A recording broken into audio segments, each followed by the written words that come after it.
The last thing Aris Vale remembered was the searing heat of plasma fire tearing through her chest as she threw herself over the small, trembling form of Tavri. The Kryn child had been trapped in the crossfire of a raid on Station Helios 7, caught between mercenaries and cargo containers when Eris spotted her. A tiny, furred creature with 6 luminous eyes wide with terror. Eris didn't think. She just moved. Now she was opening her eyes to darkness that wasn't quite darkness. Her body felt wrong, too light, too strong, humming with energy that crackled beneath her skin like lightning waiting to strike. When she tried to sit up, she found herself floating in a crystalline chamber filled with bioluminescent fluid that drained away at her movement. "You're awake." The voice was mechanical, translated through universal nodes embedded in the chamber walls. Unexpected, but fortuitous. Eris's hands, her hands, pressed against transparent walls.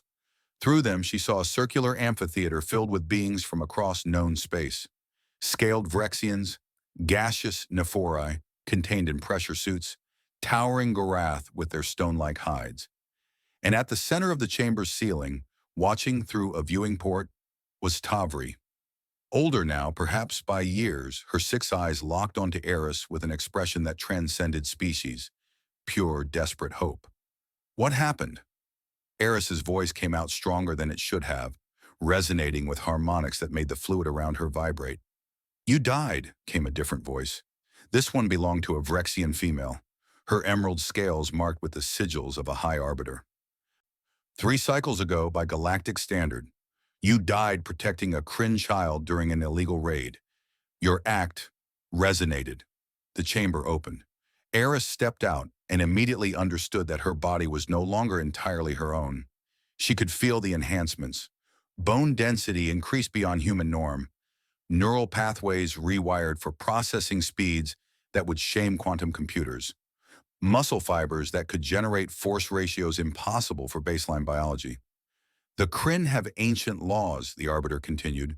"When one dies protecting a child of their species, that individual is granted a choice by the Confluence, our most sacred tribunal.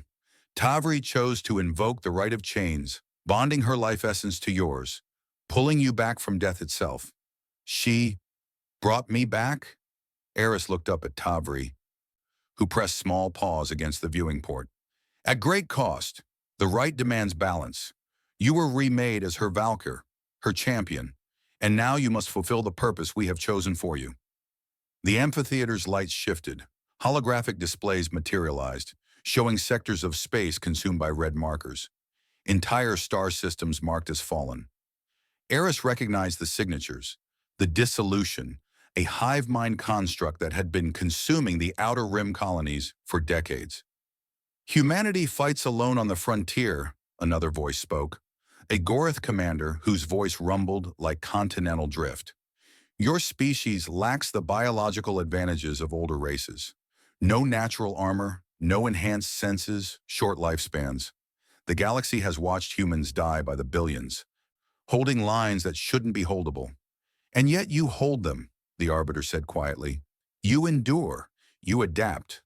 These are not common traits, Eris Vale.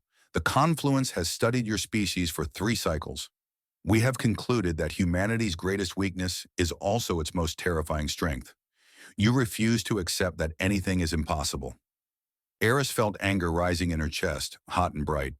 "If you've been watching us die for 3 years, why didn't you help? Because the Accords forbid interference in species-level conflicts until certain thresholds are met. But your death, your choice to sacrifice everything for a child, not of your species, created a loophole. Tavri's invocation of the right makes you, legally, no longer fully human. You are Kryn-touched. We can equip you, train you, send you where our own forces cannot go." The displays shifted again. This time Aris saw herself, or rather, what she would become. A figure in adaptive armor that flowed like liquid metal, wielding weapons that bent physics itself. Combat scenarios played out where she moved through dissolution swarms like a force of nature, each strike precise and devastating. "You want me to be a weapon," Eris said flatly. "We want you to be what you already are," the Gorath rumbled, "a protector. But now with the tools to protect on a scale that matters, the dissolution advances toward core worlds, toward Earth. Without intervention, humanity has perhaps 5 cycles before extinction protocols must be considered. Eris looked up at Tavri again. The Kryn child, no, not a child anymore, radiated distress through the viewing port. Eris could feel it somehow, a thread connecting them, warm and alive, and absolutely terrifying in its intimacy. If I refuse, then Tavri's sacrifice was for nothing. She gave years of her life essence to restore you. Without purpose, without the bond's fulfillment, that essence will fade. She will age rapidly, die within months. It wasn't really a choice at all. Eris had thrown herself over Tavri once. How could she do any less now? What do I have to do? The Arbiter's scales rippled, something like a smile perhaps.